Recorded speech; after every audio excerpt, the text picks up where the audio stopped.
Ya, selamat pagi Ibu Bapak Saudara-saudara yang harus bahagia karena 3 keberuntungan.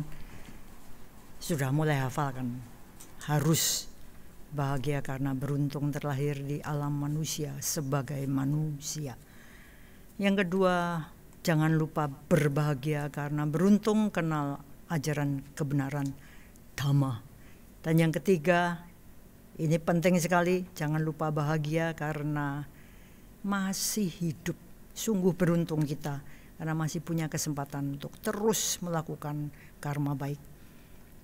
Terimalah salam Dhamma dan Namo Buddhaya. Ibu Bapak Saudara-saudara, kita sudah sampai di bulan Oktober minggu kedua. Bagi yang sudah sering mendengarkan, kita sudah hafal beberapa istilah yang sering kita pakai. Misalnya puff, pikiran, ucapan, dan fisik. Maka kalau kita lihat di bagaimana karma itu bekerja, ternyata memang kita ini punya 3 pintu untuk berkarma ria.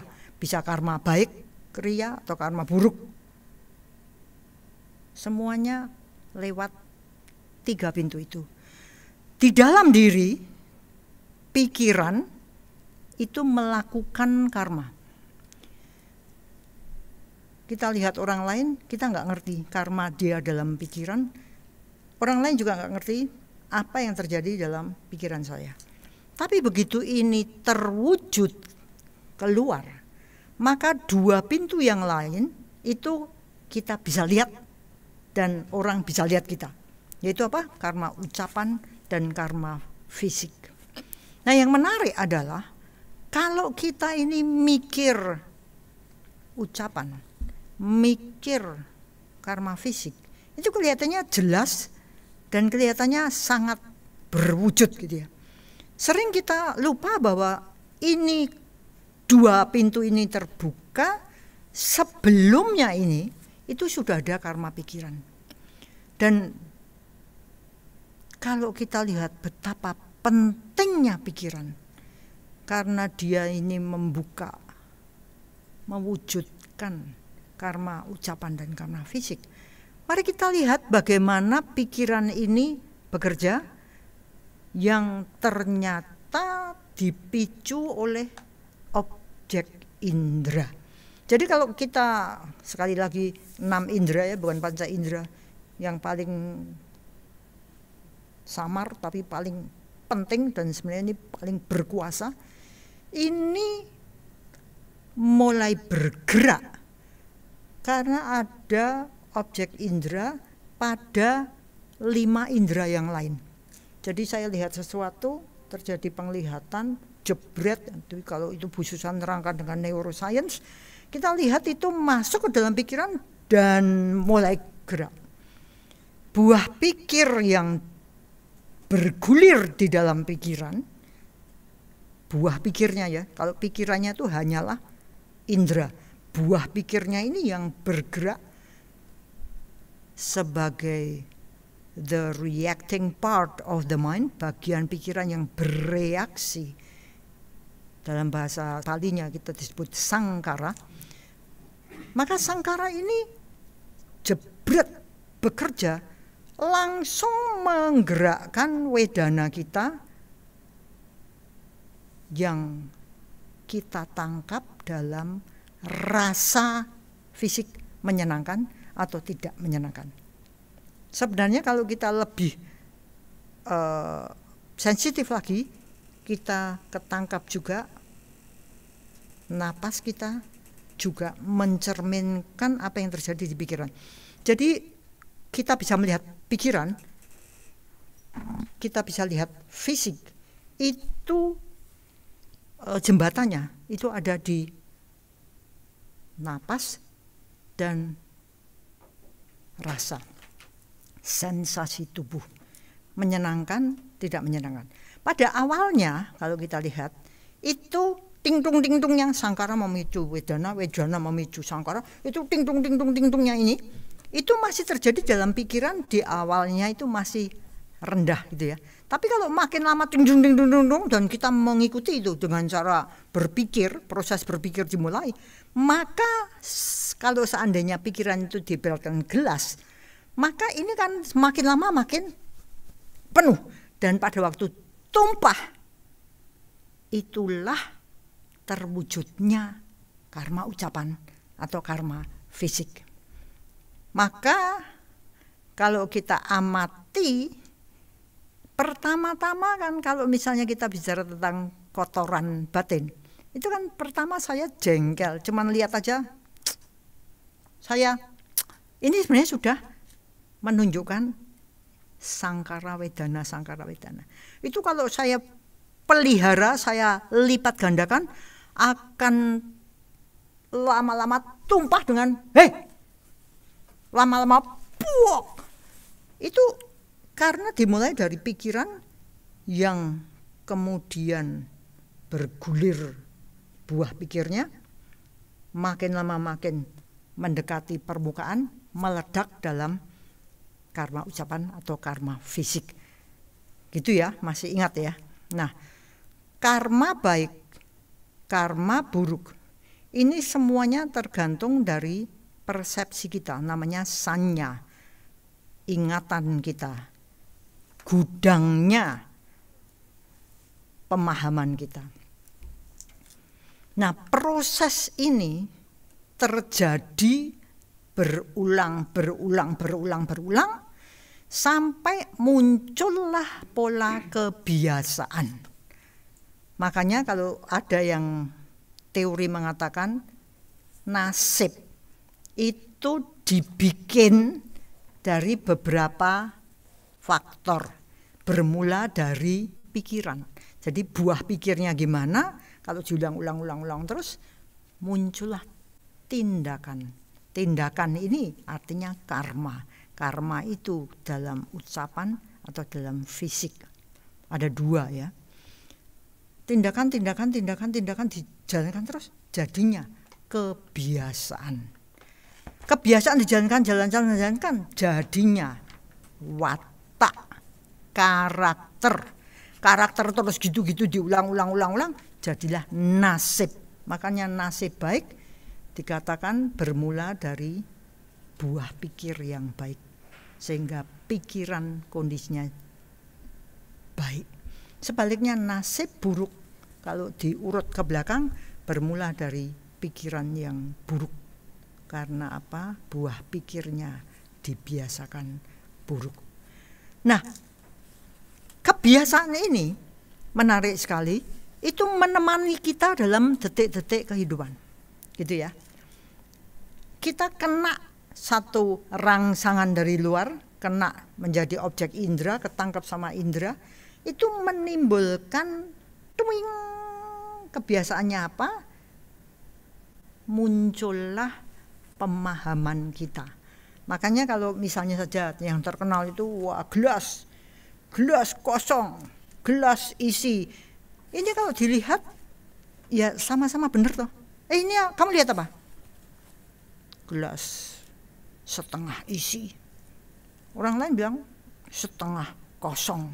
Ada yang bilang ya setengah isi ya setengah kosong. Ada yang ya itu saya lihat gelasnya aja, nggak ada artinya air segitu. Jadi sama-sama lihat, tapi persepsi kita memahaminya ini bisa berbeda-beda.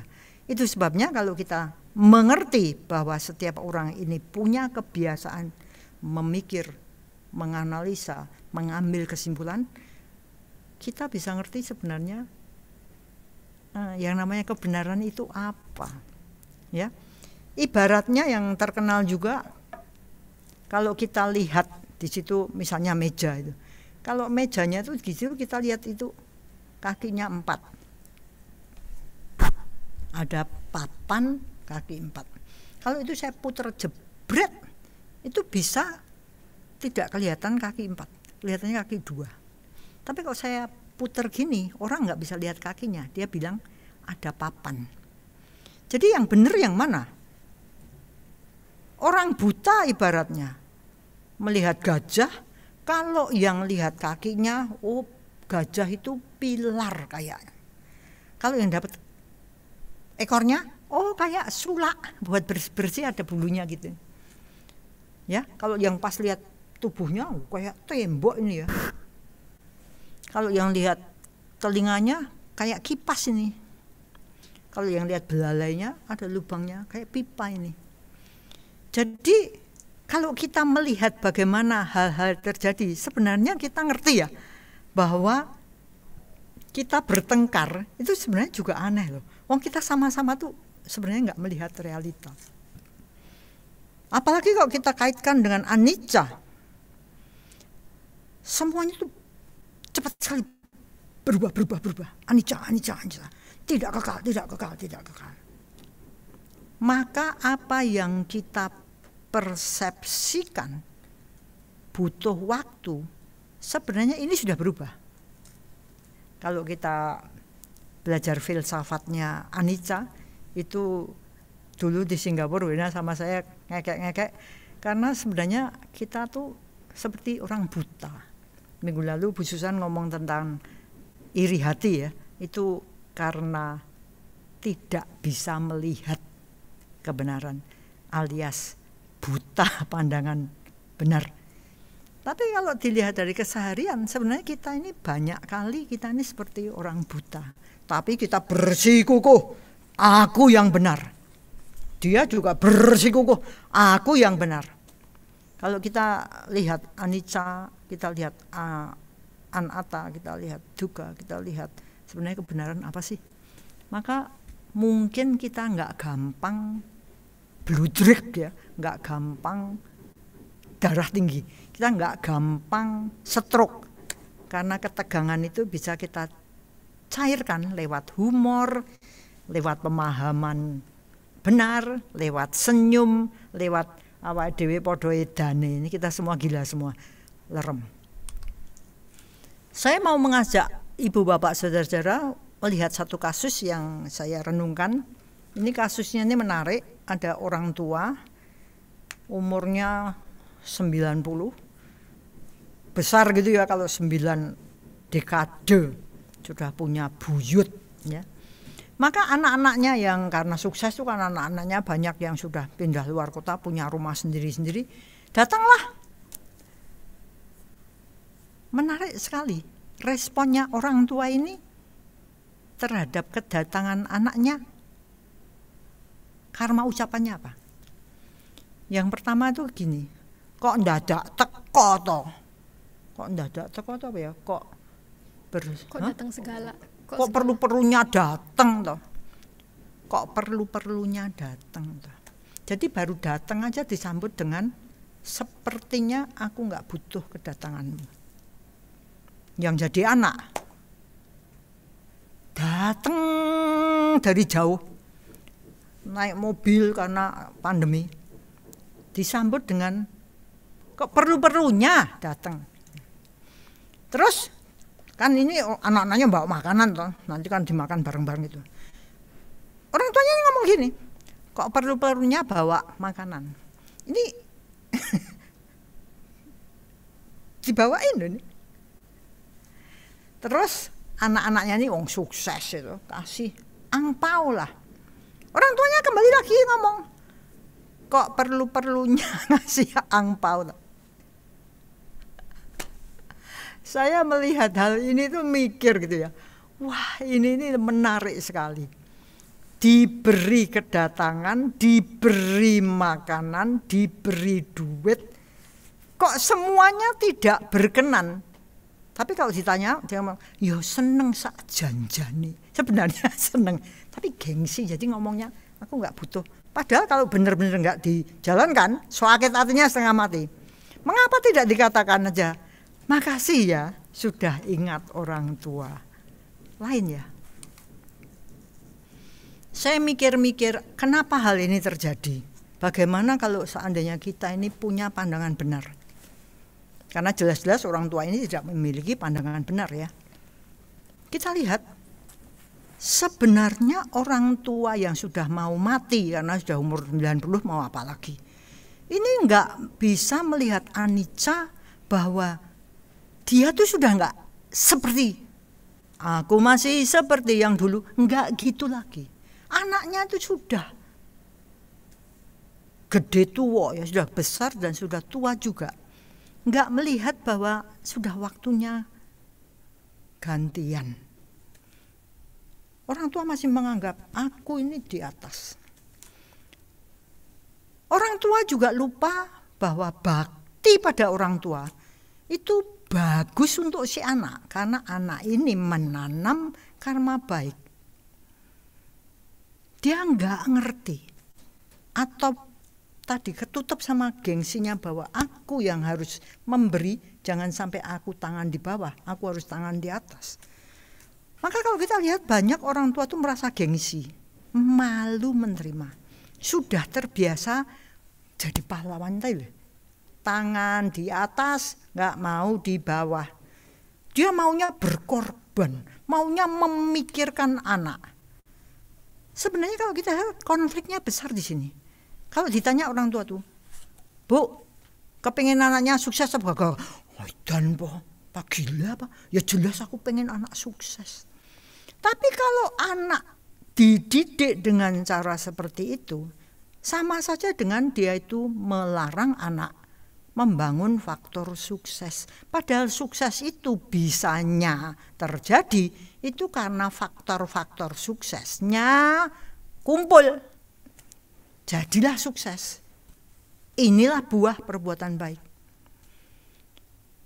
Kalau kita rajin menanam, artinya apa toh? Kita rajin berbuat baik.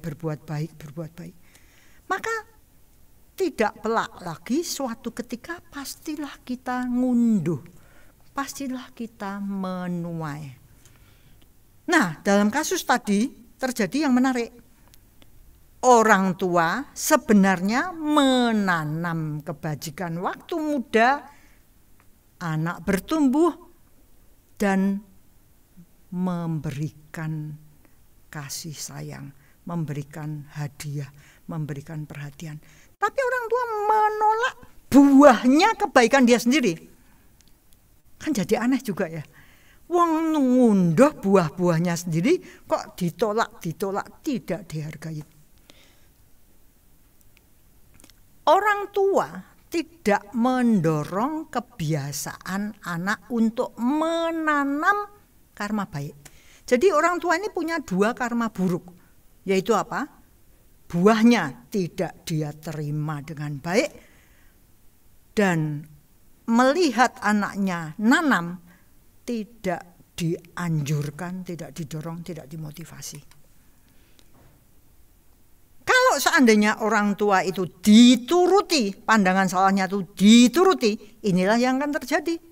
Anak dari kecil sudah terbiasa dipikirkan orang tua, terbiasa jadi pusat perhatian, kerja keras demi untuk anak. Gitu. Anak itu kalau masih kecil, kalau ngomong rumahku, padahal rumahnya orang tuaku. Mobilku, padahal mobilnya orang tuaku. Dan itu dibiarkan tumbuh atta, moha, loba. Menggulirkanlah waktu dewasa, mereka kaya, mereka punya rumah sendiri, mereka ngomong apa? Rumahku, bukan rumah orang tuaku. Beli mobil, mobilku, bukan mobil orang tua. Muncullah dosa menolak orang tua. Loba, wah, kuku, atanya makin besar. Sejak lahir, anak itu sudah banyak menerima kebaikan ortu. Kalau anaknya beres, punya pandangan benar, orang tuanya beres, punya pandangan benar, menerima anicca itu dengan enak.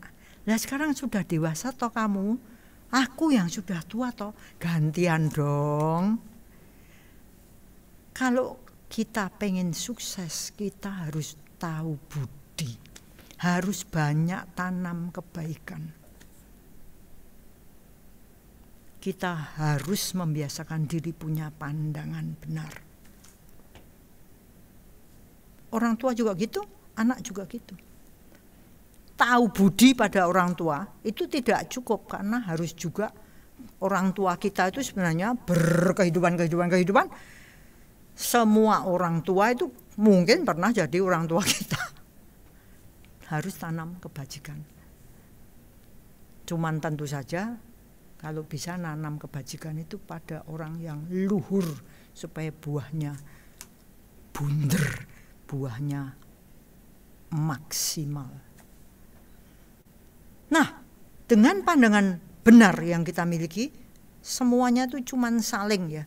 Keterikatan itu begitu hebat, begitu sangat erat dan sangat jelas.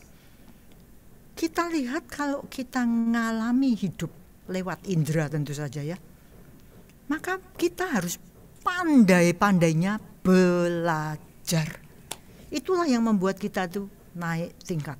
Belajar, apapun diambil hikmahnya. Mau itu menyenangkan, nggak menyenangkan, ambil hikmahnya. Mau itu bagus, mau itu dianggap nggak bagus, ambil hikmahnya. Kenapa? Dengan kita belajar demikian, pasti banyak kita, kebijaksanaan kita melihat anicca dugaan atau makin tajam, makin bijaksana.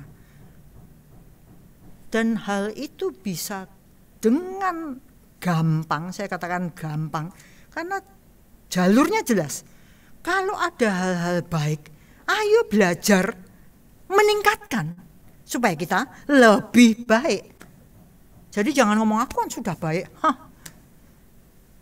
Di atas langit masih ada langit. Dan kalau kita ngerti ada hal-hal buruk di dalam diri kita atau di dalam orang lain, kita harus buanglah, tutup pintulah.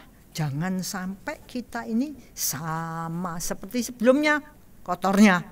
Harus yang kotor-kotor, yang buruk-buruk harus dibuang. Supaya kita tidak begitu buruk. Kenapa kita nggak mau belajar? Karena gengsi kalau aku berubah. Toeng, agak gila. Kita harus terus berubah. The Buddha sudah mengajarkan pada kita,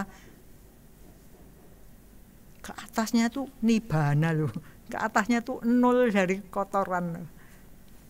Bersih tanpa kilesa. Jadi jangan ragu-ragu, jangan malas. Kita ini seringnya ragu, seringnya malas. Maka mari kita belajar, terus belajar. Jadi orang yang hoki, karena bagaimana juga orang goblok kalah sama orang pinter. Orang pinter kadang-kadang kalahnya sama orang kaya yang punya duit semua dibeli. Tapi orang bodoh, orang pinter, orang punya duit kalahnya sama orang hoki. Punya banyak jasa kebajikan yang membuahkan satu keberuntungan. Jangan sampai kita ini seperti yang saya tulis di situ, itu kasus nyata. Orang sudah miskin, kerja keras setengah mati, penderitaan banyak. Ini kan sebenarnya kan buah karmanya dia yang dia alami. Ini kan buruk. Tapi orang ini pulang kerja memang udah capek, dia lihat di meja makan itu cuman ada nasi dan sambal. Kalau orang ini memang benar-benar orang sial, apa yang dia lihat? Seperti tadi kalau saya ngomong, apa yang kita lihat? Dia ngomongnya gini, mangan kok cuman harus sambal, makan kok cuman harus sambal. Apa ini? Itu meja itu ditumplek gitu loh. Gila ya. Itu padahal yang nyiapkan kan ya susah payah, tapi dia merasa tidak dihargai. Dia merasa hidupnya ini kok sial banget. Satu meja ini jadi sambelnya ya bye-bye, nasinya bye-bye, mejanya juga rusak. Bandingkan dengan orang yang sama kondisinya tapi punya pandangan benar. Dia mengerti kehidupanku seperti ini buah karmaku sendiri. Maka aku harus banyak menanam kebaikan, mengendalikan diri dengan baik. Dia melihat ada sambal, tapi dia ngomongnya gini, oh lauknya cuma sambal, ya untung ada nasi. Sama-sama menghadapi kondisi yang sama. Tapi orang yang punya pandangan benar, ngerti bahwa buah karma ini satu hal, nanam karma baik itu hal lain, dan nanam karma baik itu nanti akan membuahkan hoki di masa depan, atau sudah menderita tambah ngumbar hawa nafsu, habislah masa depannya dia. Maka kita beruntung hari ini kita punya rekan yang sharing tentang pengalaman yang bisa kita ambil hikmahnya. Yuk, Miss Kiki. Beli Ragi bersama Oma. Selamat pagi para pecinta Dhamma.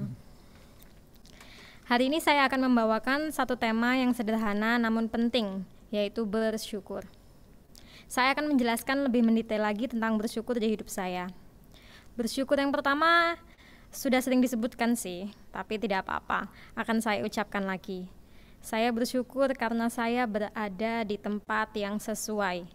Mau disebutkan 1000 kali juga tidak apa-apa, karena memang benar adanya. Saya jelaskan lebih detail lagi ya. Tahun 2017 saya masuk ke tempat ini, ke kursus CEC Klaten. Ceritanya kala itu saya tidak butuh-butuh banget pekerjaan. Posisi saya pun masih kuliah semester akhir. Terus kalau tidak butuh-butuh banget kenapa daftar cari kerja? Gini ceritanya. Kawan saya sering banget upload iklan dibutuhkan guru bahasa Inggris. Setiap kali saya membaca itu, keinginan kepo saya meningkat. Jadilah saya kirim pesan ke kawan saya itu untuk bertanya. Itu pekerjaannya bagaimana? Lingkungannya kerjanya gimana? Pekerjaannya berat atau tidak? Dan tentu saja gajinya berapa? Maklum masih mahasiswa. Sampai saat itu saya memang belum pernah menghasilkan uang sendiri, masih ditransfer oleh orang tua. Singkat cerita, akhirnya saya mencoba mendaftar kerja di CEC. Lumayan untuk menambah uang jajan dan bisa bilang ke orang tua untuk tidak usah transfer lagi. Ya hitung-hitung mengurangi beban mereka. Kesan pertama saya di CEC ya menyenangkan sih, tapi ya susah juga karena banyak sekali yang harus diingat dan dimasukkan ke otak saya yang kapasitasnya kecil ini. Matikan lampu lah, catat inilah, catat itulah, jangan ginilah, jangan gitulah, dan lain-lain. Tetapi di sisi lain ada pemikiran yang mengusik. Masa ya aku mau senang-senang terus? Emangnya ada pekerjaan yang senang-senang terus? Emangnya ada pekerjaan yang hanya ada sukanya doang, nggak ada dukanya? Hehehe. Tetapi bersamaan dengan tulisan ini, di sini saya bisa menjawab sendiri pertanyaan saya itu dengan tegas dan berani. Ada di CEC. Seriusan? Iya, serius. Kenapa? Oke, saya jelaskan. Pertama, maaf, saya ralat. Selanjutnya saya tidak akan pakai kata pertama, kedua, ketiga, dan lain-lain. Soalnya bisa-bisa sampai ratusan kalau saya menulis urutannya. Nah, apa yang membuat saya berpikir bahwa di CEC hanya ada sukanya dan hampir tidak ada dukanya adalah hal-hal yang simpel, yang menurut saya sebenarnya tidak simpel juga sih. Dan jika ada dukanya pun, saya tidak menganggap itu duka. Saya hanya menganggap itu adalah sebuah perjuangan yang memang harus dilakukan. Saya akan memberikan contoh dari suka-suka belajar di CEC. Terima kasih Cik Lan, Cik Wen, saya bersyukur banget bisa mandi pakai air panas. Saya nggak takut kedinginan lagi kalau mandi pagi. Terima kasih Cik Lan, Cik Wen, saya bersyukur banget boleh pakai mesin cucinya. Jadi saya nggak pegel mencuci pakaian saya yang menggunung, dasar manja. Terima kasih Cik Lan, Cik Wen karena sudah memesankan catering makan pagi, siang, malam, dan cemilan-cemilan enak lainnya. Yang ada kalanya kami sepertinya tidak akan makan itu kalau bukan di CEC. Terima kasih Cik Wen, karena ketika awal-awal kami karantina dulu sudah dipersilakan belajar memasak sendiri dengan menggunakan alat masak dan perbumbuan di dapur yang amat sangat lengkap. Bahkan ada yang sebelumnya tidak tahu perbumbuan di dapur, sekarang menjadi tahu. Misalnya, ada seorang gadis yang sebelumnya tidak tahu gunanya saus tiram. Sekarang katanya saus tiram menjadi bumbu yang wajib ada di dapur. Bukan begitu Nona Siska? Bahkan kami pernah belanja perbumbuan di supermarket sampai banyak sekali. Seraya berkata, mau beli yang kayak punya Cik Wen itu loh. Terus abis itu di rumah jadi suka masak deh. Orang-orang rumah pun jadi senang. Hore! Dengan berlandaskan mau ikut-ikutan Cik Wen, kami jadi suka masakin keluarga dan bisa berkarma baik ria. Hore! Lanjut tentang pekerjaan. Banyak cerita-cerita sumbang tentang respon karyawan di masa-masa COVID ini. Karena mungkin di tempat kerja mereka terjadi pemotongan gaji, PHK, digilir masuknya, dan sebagainya. Melihat hal itu, saya membayangkan bagaimana seandainya hal itu terjadi di CEC. Tetapi karena hal itu tidak terjadi di CEC, saya pernah bilang ke Cik Lan, saya heran loh Cik, kalau seandainya ada karyawan di sini yang masih tidak bisa bersyukur. Lah kerja di sini kan ya enak, gaji nggak dipotong, jadi ya aneh kalau ada yang masih aja aneh-aneh. Cik Lan tertawa dan menjawab, pikiran orang siapa yang tahu. Tetapi semoga kita semua selalu bisa menjaga rasa syukur di pikiran. Jangan seperti orang lain yang kehilangan kewarasan sehingga isinya cuma mengeluh aja. Maka kemudian saya pikir-pikir, memang saya tidak bisa memaksa semua orang untuk berpikiran waras untuk bersyukur dengan apa yang didapatkan. Alhasil, setelah berpikir seperti itu, saya pun memutuskan mau fokus pada diri saya aja agar selalu bersyukur dengan apa yang saya dapatkan sekarang. Saya bersyukur masih punya murid walau dalam kondisi sulit seperti ini. Saya merinding menulis bagian ini. Benar-benar saya bersyukur masih ada yang berpikir pandemi bukan menjadi halangan untuk belajar walaupun tidak tatap muka. Dan yang lebih bikin merinding lagi adalah murid-murid masih mau belajar dengan saya. Saya sungguh sangat terharu. Saya juga bersyukur punya teman-teman kerja yang asik. Saya bersyukur gaji masih full tanpa pemotongan sedikit pun. Bahkan Cik Lan dan Cik Wen tidak segan-segan mengeluarkan uang untuk memberikan bonus dan juga untuk berdana. Oke, saya ada cerita sedikit tentang berdana yang memberi saya kenangan yang sangat berharga. Flashback ke tahun ketika saya akan diwisuda ya. Semenjak saya kerja di CEC, saya tidak pernah meminta uang lagi kepada orang tua saya. Hidup saya sehari-hari full dari gaji saya. Dan saya masih bisa menghidupi adik saya juga. Bahkan saya masih bisa menyisihkan sedikit untuk menabung. Suatu ketika saya akan diwisuda. Untuk acara wisuda ini, saya diharuskan membayar uang yang jumlahnya menurut kantong saya tidak terlalu kecil. Apalagi kebetulan uang tabungan dan gaji saya sudah menipis. Karena saya harus membantu biaya kuliah adik saya juga. Untuk memperoleh solusi, saat itu saya menemui Cik Wen dan bertanya, apakah saya bisa menerima gaji saya duluan supaya saya bisa bayar wisuda karena deadline membayarnya sudah sebentar lagi. Alhamdulillah Cik Wen bersedia membantu saya.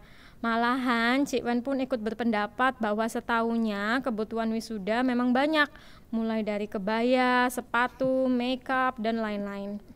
Besoknya saya dipanggil oleh Cik Wen untuk tanda tangan penerimaan gaji. Dan alangkah kagetnya saya ketika Cik Wen bilang, ini kami tambahi ya, bonus untuk wisudamu.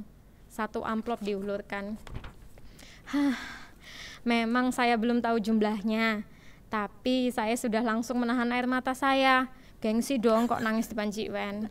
Setelah selesai tanda tangan dengan Cik Wen, bertemulah saya dengan Cik Lan yang bilang, untuk kebutuhan wisudamu kami tambahi segini ya, kata Cik Lan sambil memperlihatkan jari beliau yang menandakan jumlah uangnya.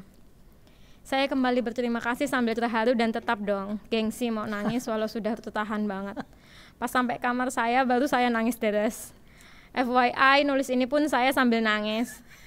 Entah kenapa setiap ingat hal itu saya nangis. Saya amat sangat terbantu kala itu. Dan saya bayangkan jika tidak ada Cik Wen dan Cik Lan, saya mungkin bisa di DO. Karena kala itu posisi saya sudah semester akhir. Tetapi alhamdulillah saya jadi diwisuda dengan bantuan 2 malaikat tak bersayap saya. Masih tentang pekerjaan, suatu hari saya pernah bilang ke Cik Lan, Cik, saya beneran bertanya-tanya loh Cik, masa iya sih Cik, ada orang yang meskipun udah dikasih pekerjaan, gak dipotong gaji, dikasih lingkungan yang enak, fasilitasnya lengkap, masa ada orang yang masih mau aneh-aneh? Ya, saya benar-benar heran jika ada orang yang sudah dikasih hati, mintanya ampela. Saya seperti ingin berteriak dengan gemas, apalagi yang kau minta kalau sudah berada di gunungan emas, nikmat mana lagi yang kamu dustakan? Tapi kemudian kebijaksanaan saya datang. Ngapain kamu ngurusin orang lain yang punya pikiran sendiri-sendiri? Udah, urusi dirimu sendiri saja. Benar juga ya, sekarang saya sudah lebih bijaksana sedikit. Saya kembali lagi fokus ke diri saya sendiri. melihat apa yang masih harus diperbaiki, dan harus lebih banyak bersyukur setiap harinya karena masih bisa bekerja di tempat ini. Ketika saya mau tidur, saya selalu berpikir, besok aku masih hidup nggak ya? Saya bertanya-tanya sambil berdoa, ya Allah please, saya masih hidup dong, please banget ya Allah. Dan ketika pagi datang, saya membuka mata, melihat sekeliling, mencoba memastikan bahwa saya masih ada di bumi. Setelah sadar bahwa saya masih di bumi, saya berdoa lagi. Alhamdulillah ya Allah, makasih sudah membiarkan saya hidup hari ini. Besok lagi ya Allah. Kira-kira seperti itu saya berdoa dan super duper bersyukur karena masih dikasih kesempatan bernafas setiap harinya. Saat ini di mana-mana kita melihat banyak sekali orang yang berebut oksigen. Sudah sepantasnya dan seharusnya hal tersebut menjadikan kita semakin bersyukur karena kita masih dikasih kesempatan menghirup oksigen bebas tanpa bantuan alat. Cara saya bersyukur yang lain adalah dengan cara mainstream para penghuni CEC. Ya, berdana. Walaupun di CEC hal ini mainstream, tapi tetap saja manfaat yang didapat itu gila-gilaan. Berdana dalam bentuk materi atau non-materi sudah sering dilakukan. Saya lihat miss-miss di sini malah kerjaannya berlomba-lomba untuk berdana. Sukanya membelikan sesuatu tapi uangnya nggak mau diganti, kan jadinya enak. Oh ya, saya jadi teringat sesuatu tentang berdana. Hari itu papa saya meninggal dunia. Di tengah kekalutan pikiran ada seorang laki-laki tinggi dan gagah menghampiri saya. Beliau bilang, coba kamu berdana atas nama papa kamu. Nah, saya tidak terlalu mendengarkan lanjutan perkataan beliau. Saya tidak begitu paham kenapa saya disuruh berdana atas nama papa. Maklum, pikiran saya waktu itu sedang kacau. Tapi yang beliau suruh langsung saya lakukan saat itu juga. Saya langsung membuka handphone saya. Karena papa saya meninggal gara-gara serangan jantung, hati saya pun terketuk untuk berdana buat orang-orang yang butuh bantuan karena jantungnya bermasalah. Beberapa hari setelah saya cukup tenang, saya akhirnya punya waktu untuk memikirkan dana saya itu. Saya bisa mengambil kesimpulan tentang mengapa saya berdana atas nama papa saya. Yang pertama, papa saya akan melihat perbuatan baik saya dan papa saya akan bahagia dengan apa yang saya lakukan. Dan yang kedua, bukan hanya papa saya saja yang bahagia di alamnya. Saya pun akan mendapat buah karma baik karena melakukan hal tersebut. Apakah benar seperti itu, Pak Adi? Terima kasih, Pak Adi. Saya bersyukur Pak Adi mau membuka pikiran saya. Setelah itu, saya jadi rajin berdana atas nama papa saya. Hore! Cerita bersyukur yang lain datang dari sebuah desa yang terpencil di lereng Gunung Merapi. Suatu ketika, saya dan beberapa penghuni CEC berkunjung ke sana dengan tujuan hiking. Jika mau ke desa tersebut, kita harus trekking mendaki gunung melalui lembah dengan melewati jurang sekitar kurang lebih 1 jam perjalanan. Sampai di sana, kami disambut oleh apiknya pemandangan di desa tersebut. Yang menarik adalah, penduduk desa setempat harus naik gondola tua untuk mengangkut kebutuhan hidup mereka sehari-hari, seperti mengangkut rumput pakan ternak dan lain-lain. Gondola tersebut juga digunakan untuk kendaraan penduduk desa guna berbelanja ataupun bersekolah. Saat kami datang untuk melihat gondola dari dekat, kami kaget karena gondola tersebut memang benar-benar sudah sangat tua dan dijalankan dengan bantuan mesin dari motor bekas. Saat itu datang gondola dengan penumpang 1 ibu dan 1 anak perempuan SD dengan membawa banyak belanjaan dari desa sebelah, seperti sekardus mie, sekarung beras, dan lain-lain. Saat mereka turun, saya terperanjat melihat anak perempuan itu langsung mengangkat karung beras tersebut untuk ditaruh di atas kepalanya. Hebat, benar-benar hebat. Masih SD, tapi dia sudah bisa membantu ibunya berjualan dan membawa barang yang tidak ringan tersebut tanpa mengeluh. Saya jadi ingat ketika ada dermawan yang memberi kami sembako. Lalu Cilan menyuruh kami untuk foto dengan sembako tersebut karena fotonya mau dikirimkan ke si pendana. Wah, rasanya mulut kami gampang sekali mengucap, astaga, abot banget. Bisa boyoan aku kalau bawa ini ke halaman belakang. Yo cepet yo fotonya, ini berat banget loh, mana panas banget lagi. Kira-kira seperti itu mengeluhnya kami. Padahal hanya disuruh foto dan itu pun dapat sembakonya gratis. Coba dibandingkan dengan anak kecil yang membawa barang-barang berat kemana-mana. Dan itu untuk dijual guna mencari nafkah. tanpa mengeluh. Padahal Ciklan juga sudah membuatkan seragam dengan tulisan bagus loh. Ojo sambat, ayo semangat. Bukan ojo semangat, ayo sambat. Wah, jangan sampai kebalik loh ya. Ditambah lagi saat kami ke sana, ternyata kami dapat kabar bahwa hari itu gondolanya sedang rusak, harus diperbaiki dulu. Lalu kami berpikir, terus gimana dong penduduk desa kalau mau belanja? Kalau rusaknya pas hari-hari sekolah, terus gimana? Jawabannya adalah, ya jalan kaki sampai ke tujuan. Saya langsung membayangkan mereka melewati jurang dengan kedalaman sekitar 150-an meter dan mereka harus menyusuri ratusan anak tangga selama kurang lebih 1 jam. Kalau membawa barang-barang berat gimana coba? Terus kalau ada yang darurat gimana? Aduh, saya sendiri nggak sanggup membayangkannya. Tapi saya bisa melihat anak-anak dan orang-orang di desa tersebut sepertinya tidak bermasalah dengan hal tersebut. Ya, begitulah hidup ya, penuh perjuangan. Sepulangnya dari desa tersebut, saya banyak membawa pelajaran. Apa pelajaran yang sangat berharga buat saya? Saya harus selalu ingat untuk bersyukur dan jangan cepat mengeluh. Bersyukur punya motor sendiri yang bisa digunakan kemana-mana. Bersyukur saya dulu bisa bersekolah dengan gampang tanpa halangan. Tidak mengeluh jika disuruh membawa barang-barang walaupun berat dan lain-lain. Oh ya, desa tersebut hanya salah satu contoh loh ya. Semenjak saya banyak belajar tentang ajaran kebaikan, sekarang saya juga berpikir bahwa kemanapun dan dimanapun kaki saya melangkah, saya yakin pasti ada sesuatu yang bisa saya ambil manfaatnya untuk diri saya. Pasti. Saya mau mengajak diri saya sendiri dan semua pendengar, yuk mari kita bersyukur atas segala yang telah kita dapatkan sampai hari ini. Banyak orang yang bersyukur baru ketika mendapatkan nikmat baik.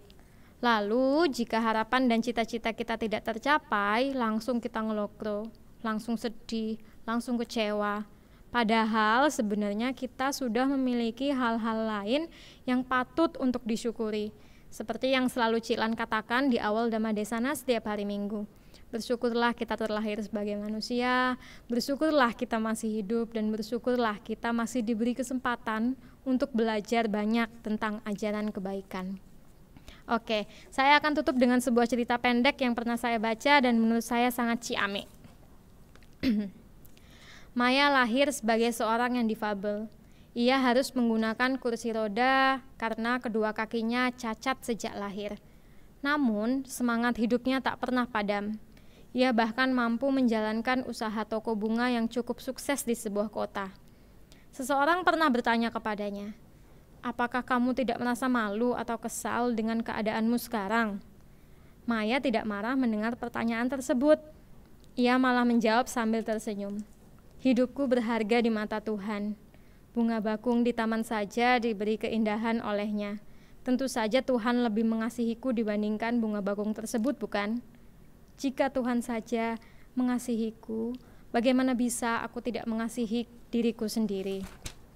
Terakhir dari saya, kita masing-masing diberi anugerah berupa 86.400 detik hari ini.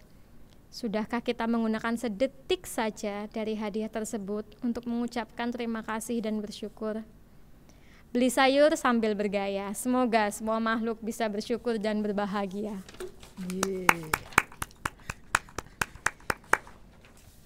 Mari berlayar lewat lautan. Mari belajar lewat bususan. Yeay, ayo Bu.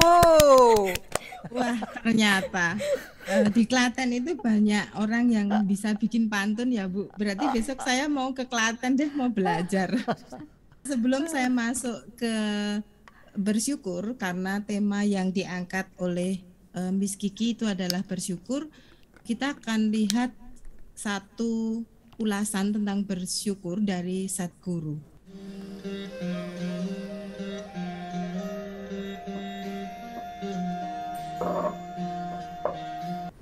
The social ethics have taught you giving is important, taking is not important.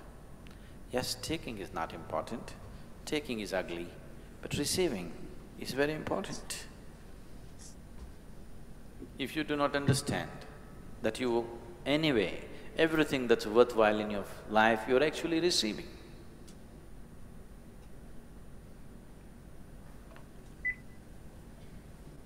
I want you to just look at any aspect of it. Right now, the clothes that you wear. For this cloth to sit here right now, here, do you know how many things and how many people are involved in delivering this here?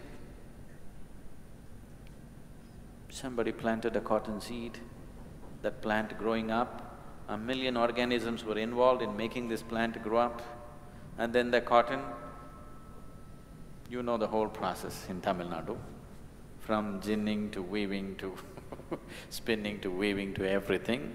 How many people? And then the cloth, and then the maker and the seller and the agent and everybody else. And now here it's sitting here. How many thousand people are involved in just this cloth sitting on your body right now?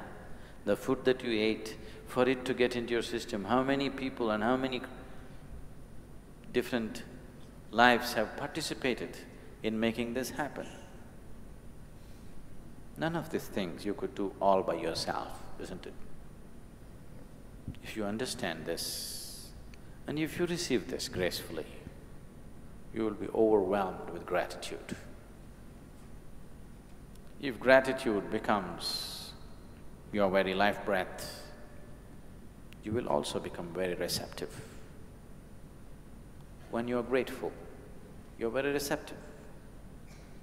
You can only be not gratitude as a certain…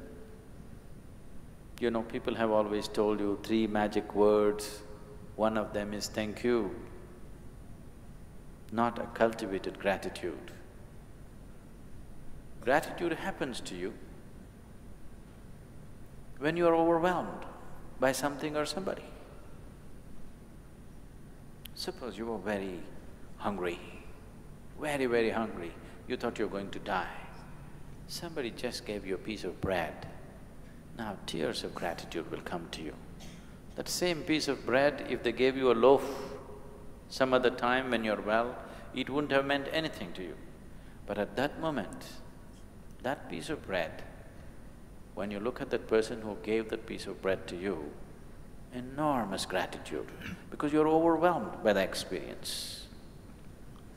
With every aspect of your life, if you recognize how much is involved to make a single aspect of your life happen, a piece of cloth or a piece of bread, a morsel of food, what it takes for it to be created and to land on your plate and get into your body, if you just see from microorganisms to human beings, how many lives are participating in making things happen for you every moment of your life.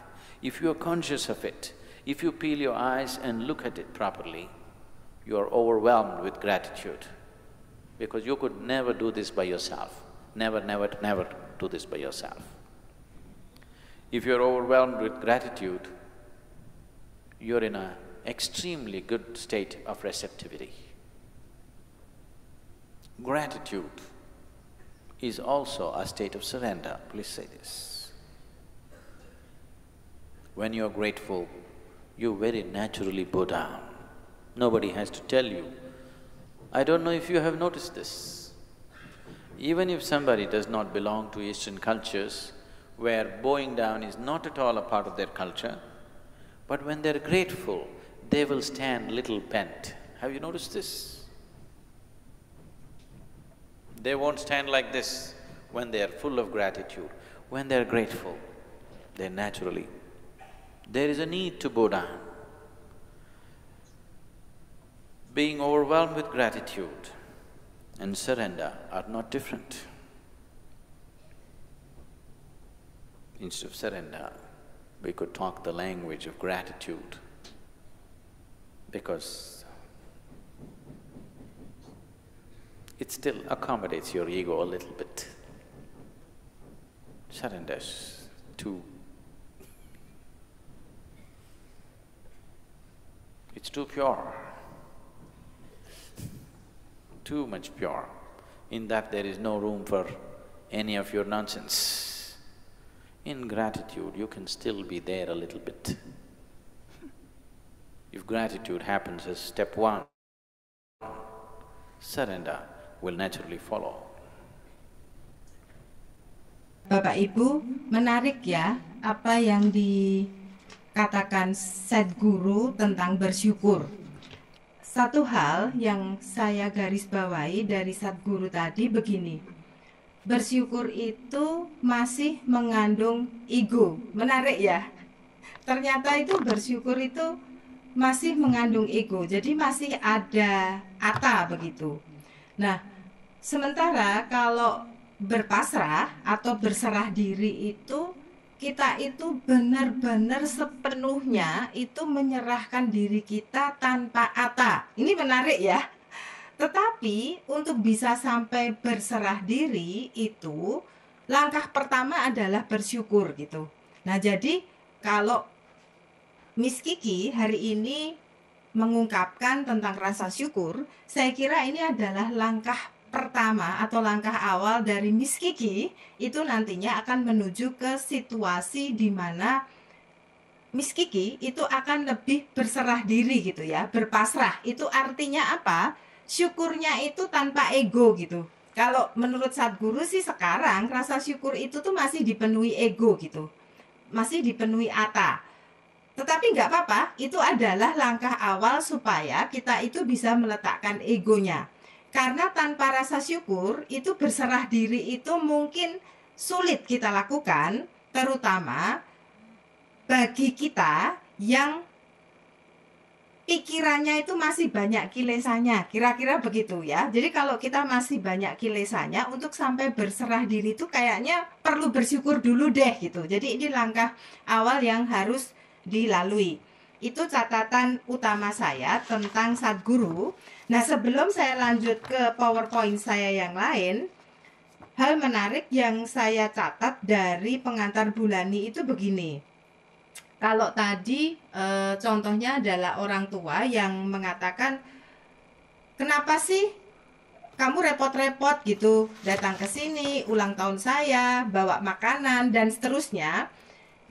Selain kalau menurut Bulani tadi, mungkin orang tua itu lupa bahwa mengajarkan berbuat baik itu penting buat orang lain, terutama buat anak-anak kita, karena dengan berbuat baik sebetulnya kita memberikan kesempatan pada anak-anak itu untuk menanam karma baik.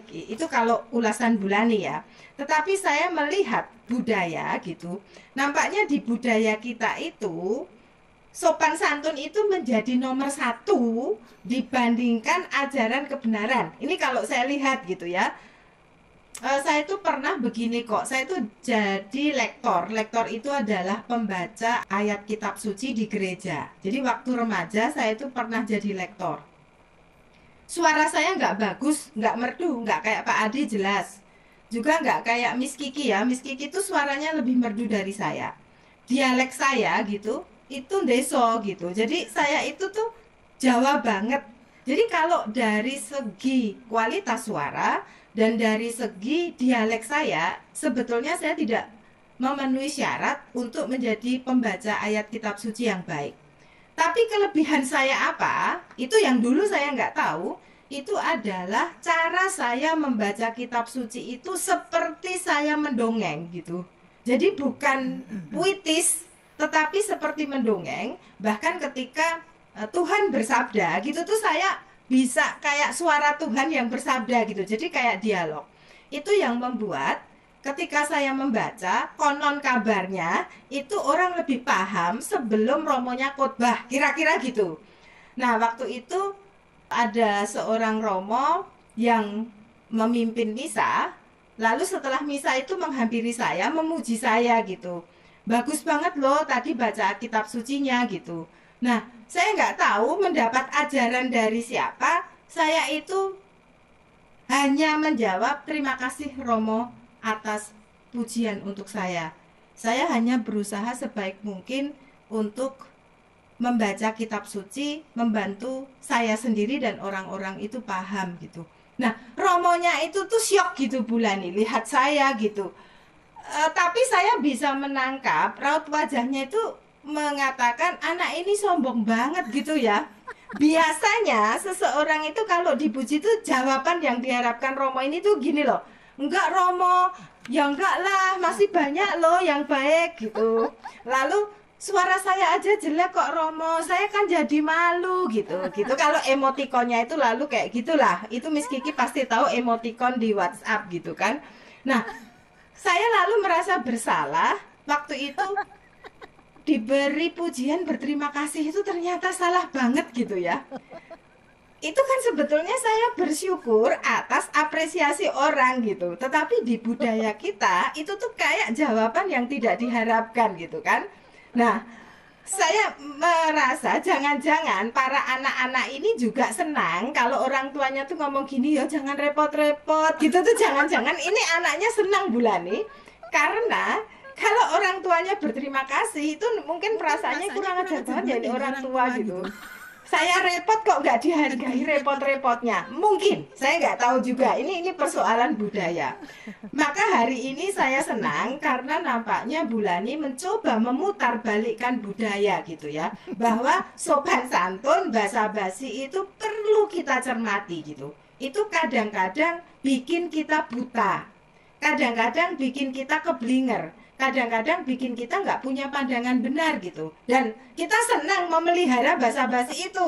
Kalau nggak percaya tuh Miss Kiki dan para teachers di CIC, lihat aja di WhatsApp group. Kalau ada yang dipuji, kebanyakan orang akan ngomong, enggak lah ya, saya itu masih begini, pasti begitu. Itu kebanyakan orang gitu.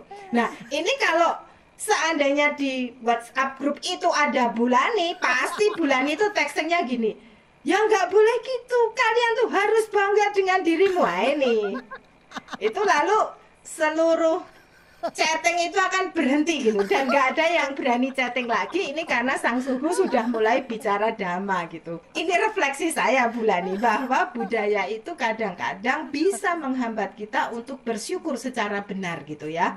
Nah, ini saya sendiri harus refleksi gitu, karena saya hidup di budaya yang kental basa-basi dan sopan santun kira-kira gitu. Nah, lalu yang kedua catatan saya tentang kenapa kadang-kadang saya sebagai anak atau sebagai adik atau sebagai seseorang yang junior itu kalau diberi kesempatan melakukan karma baik itu nggak begitu suka. Kenapa? Kalau saya lihat di budaya kita, ini saya bicara budaya, itu adalah budaya dengan power distance yang tinggi gitu. Jadi kita itu hierarkial sekali. Orang yang ada di pucuk hierarki, di top hierarki, itu boleh mengeksploitasi bawahnya. Ini kalau yang saya lihat tuh budayanya begitu. Sehingga orang tua itu bisa nyuruh-nyuruh anaknya sekehendak hatinya. Kakak bisa nyuruh adiknya sekehendak hatinya. Kakak kelas bisa menyuruh adik kelasnya dan seterusnya.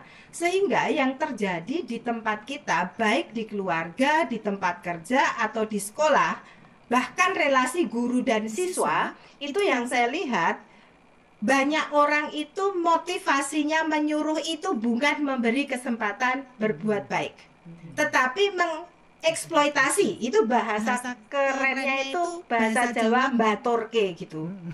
Bahasa Indonesianya itu memperbudak gitu. Jadi emang menurut saya budaya kolonial itu hidup loh di diri kita. Kita ini dijajah 350 tahun oleh bangsa tertentu dan dilanjutkan 3,5 tahun juga oleh bangsa lain.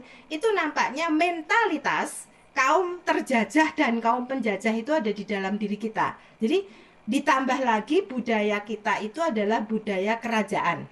Jadi kerajaan lalu ada kolonialisme, itu membuat mentalitas kita itu bukan memberi kesempatan pada orang lain untuk berbuat baik, tetapi saya itu memperdaya orang lain, bukan memberdayakan untuk melakukan hal-hal yang tidak ingin saya lakukan gitu. Jadi ini karena saya punya dosa, saya punya moha, saya suruh orang lain.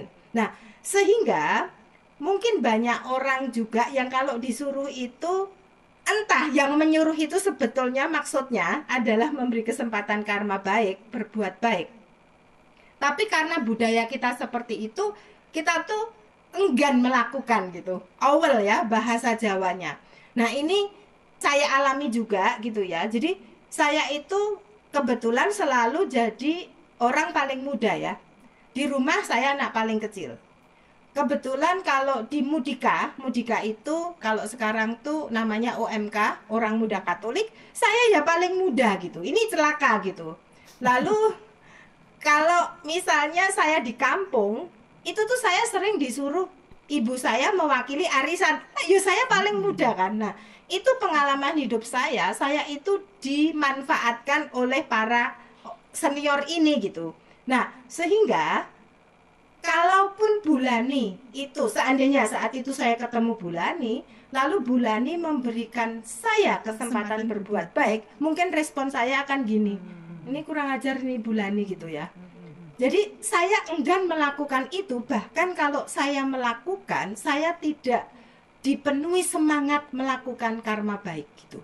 Tetapi semangatnya adalah dosa gitu. Saya nggak mau, saya nggak tulus, saya nggak ikhlas. Nah, hari ini saya diingatkan kembali oleh Bulani bahwa saya sebagai orang tua harus lepas dari mentalitas ini gitu. Saya harus berani meminta anak saya berbuat baik karena saya punya keyakinan anak saya itu punya mentalitas yang berbeda dengan saya. Jadi dulu itu saya tuh agak tidak memberi kesempatan anak saya berbuat baik karena saya takut saya itu mengeksploitasi gitu ya. Saya punya ketakutan, saya sebagai orang tua itu eksploitasi anak saya gitu. Maka apapun yang bisa saya kerjakan harus saya kerjakan sendiri gitu. Tetapi Bulani mengingatkan saya bukan begitu cara jadi parent gitu.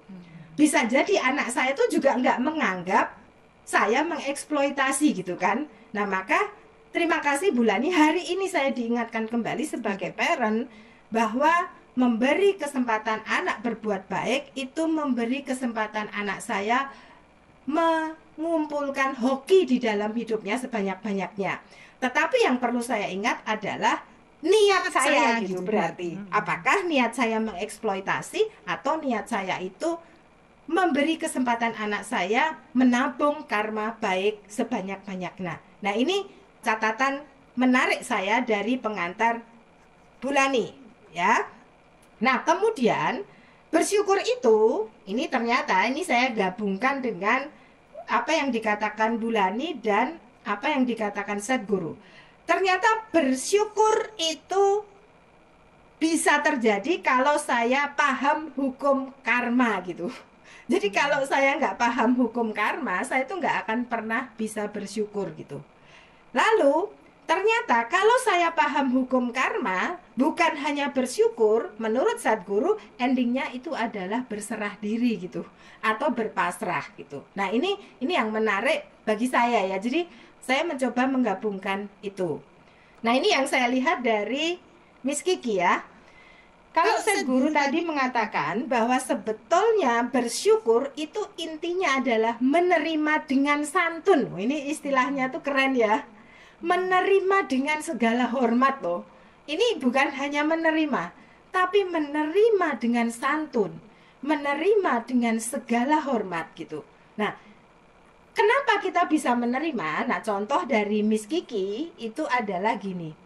Miss Kiki bisa mengalami banyak hoki sampai ke si isi itu sumbangan terdekatnya. Saya nggak ngomong sumbangan paling jauh ya. Sumbangan paling jauh itu ya pastinya sperma dan sel telurnya orang tua itu gitu ya. Tapi kita lihat sumbangan terdekatnya itu adalah kuliah di universitas tertentu, itu pasti. Kebetulan kok ya punya teman gitu kan. Karena kuliah di perguruan tinggi itu punya teman, ketemu temannya yang posting iklannya seisi. Itu kan ini campur tangan alam ya. Nggak bisa dikatakan bahwa Miss Kiki itu sudah jodohnya ke si isi, kayaknya enggak begitu juga gitu. Dan sebetulnya kan Miss Kiki tuh masih nggak ngerti tuh si isi itu kayak apa, masih nanya-nanya gajinya berapa gitu ya, enak atau enggak kerja di sana, serem atau enggak, itu tuh masih sebetulnya nggak punya niat betulan untuk di si isi. Bahkan saya yakin ya Miss Kiki waktu itu nggak punya visi sama sekali masuk ke si isi selain ya mungkin coba-coba 3 bulan lumayan lah dapat gaji gitu.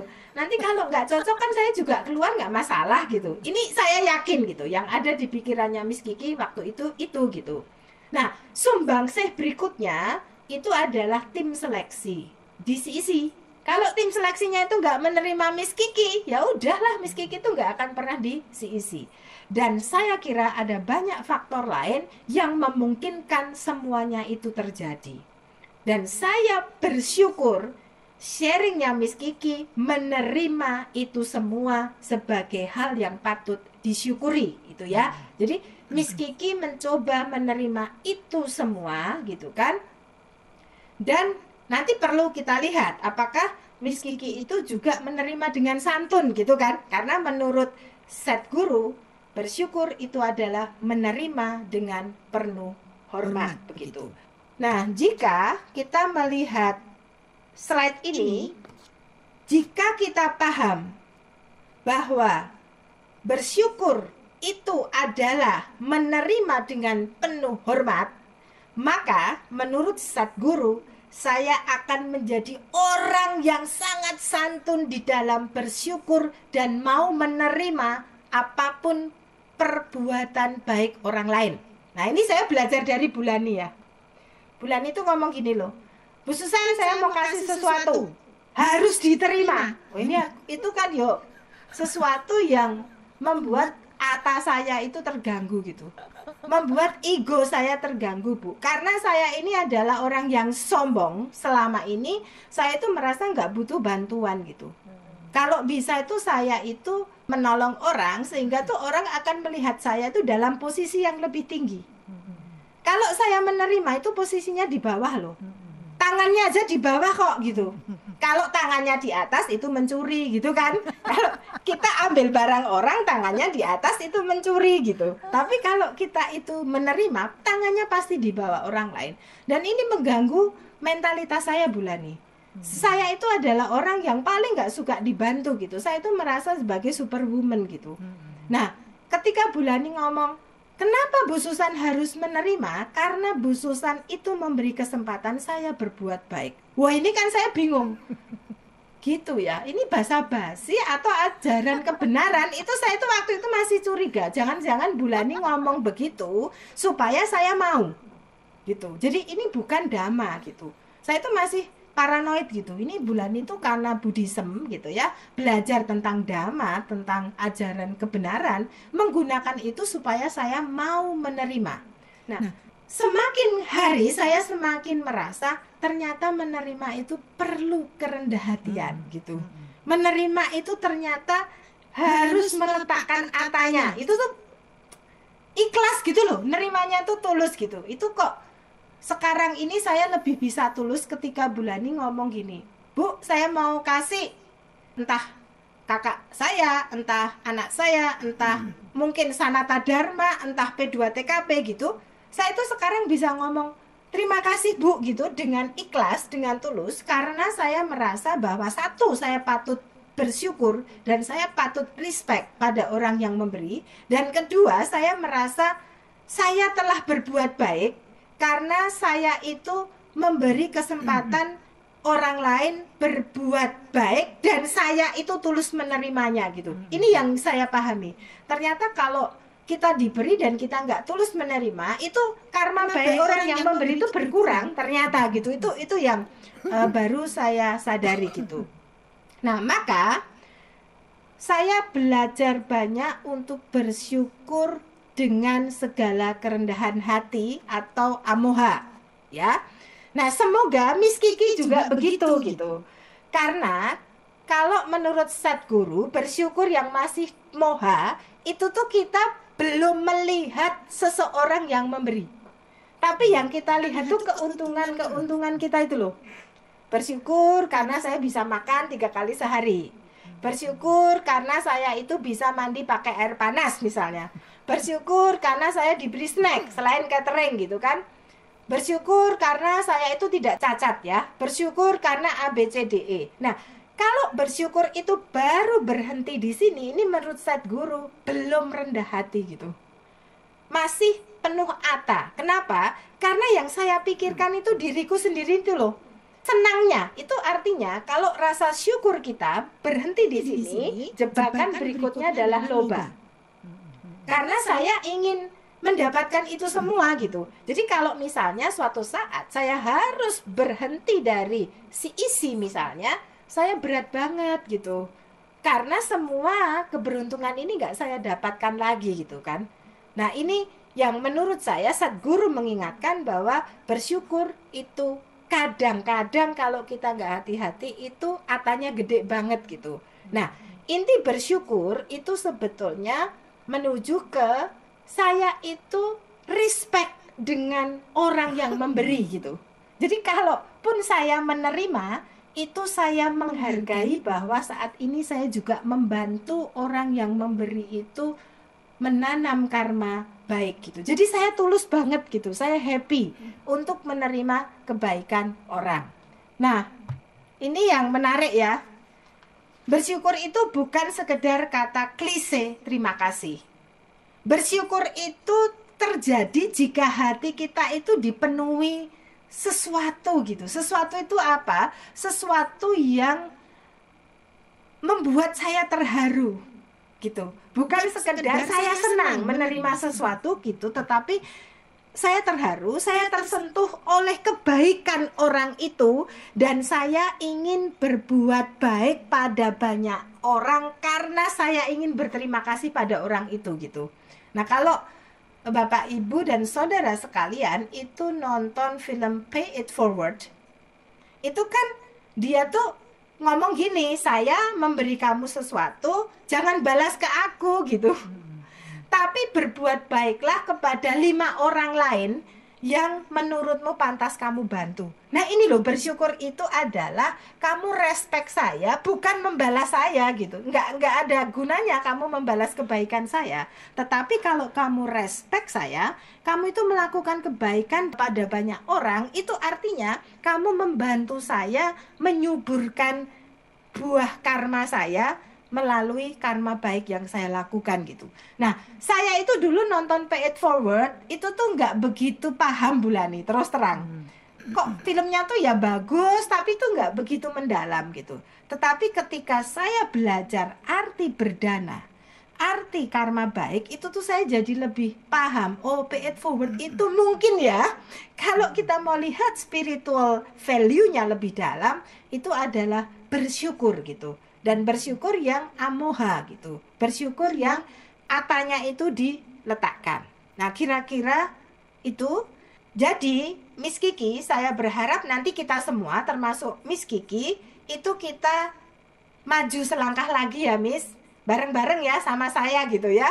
Jadi tidak sekedar bersyukur, tetapi saya akan berserah diri dengan sikap penuh hormat terhadap orang yang memberi sesuatu pada saya, terhadap apa yang sudah saya terima di dalam kehidupan saya, dan saya betul-betul melakukan kebaikan bukan karena saya pernah mendapatkan kesenangan gitu, tetapi karena saya sadar dengan melakukan kebaikan, saya juga membantu orang yang berbuat baik pada saya mengembangkan karma baiknya sesubur-suburnya. Itu arti berpasrah dan berserah diri. Nah, kalau tadi Sadhguru mengatakan bersyukur itu intinya bukan berterima kasih dengan cara berlatih ya. Kalau kita cuman berlatih, ini kan ada bagian otak kita yang bisa belajar untuk bersyukur, itu di daerah prefrontal. Jadi kalau prefrontal cortex itu yang merah, itu adalah bagian yang bisa dilatih untuk bersyukur gitu. Tetapi Sadhguru mengatakan kalau kamu sekedar berlatih mengucapkan terima kasih, kamu sekedar berlatih penuh kesadaran bersyukur, hanya berhenti di situ gitu ya, maka rasa syukur kita itu masih pada taraf atanya besar gitu. Maka kita perlu rendah hati gitu, karena biasanya prefrontal cortex itu sumber ego gitu kan. Maka bolehlah kita berlatih, tetapi kita harus maju selangkah, kita menggunakan hati kita untuk bersyukur secara lebih rendah hati. Itu saya kira yang kita pelajari dari Sadhguru dan juga dari Bulani hari ini dan dari Miss Kiki tentu saja. Nah, Bapak Ibu sekalian, saya tidak akan berbicara panjang lebar di slide berikutnya Karena kita tahu bersyukur itu memang bisa meningkatkan kesehatan mental. Ya, ini sudah sering saya uraikan. Jadi saya nggak akan panjang lebar di sini. Bahwa rasa syukur itu bisa meningkatkan kesehatan fisik dan psikologis gitu ya. Dan yang paling penting, rasa syukur itu meningkatkan empati kita pada orang lain. Ini yang perlu saya highlight. Nah, apa yang bisa menggerogoti rasa syukur? Ini yang menarik. Ternyata rasa syukur itu bisa dikikis oleh apa? Minggu lalu saya bicara iri hati ya. Jadi kalau kita iri hati, itu rasa syukur kita akan terkikis habis. Maka Bapak Ibu, penting loh untuk mengelola iri hati.